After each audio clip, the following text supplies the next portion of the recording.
Good morning বন্ধু বান্ধৱীসকল, breakfast কৰিলেনে সকলোৱে? এয়া আজি মই চাউলৰ গুড়ি খোলা চাপৰি পিঠা বনাইছোঁ। পাতল পাতলকৈ বনাইছোঁ।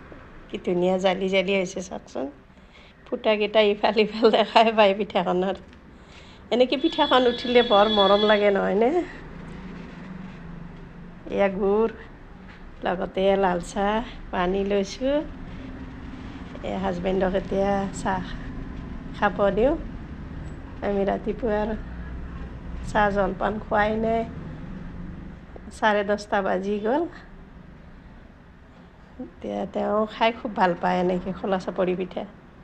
আজি এয়া চম্পা ফুল বুটলি আনিছোঁ, আনি পানীত এনেদৰে সজাই থৈছোঁ।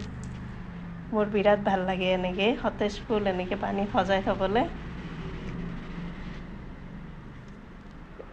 ফুৰিব যাওঁতে বুটলি আনিছিলোঁ ফুলকেইটা, পানীত থৈ দিলোঁ। 4 দিনমান থাকে।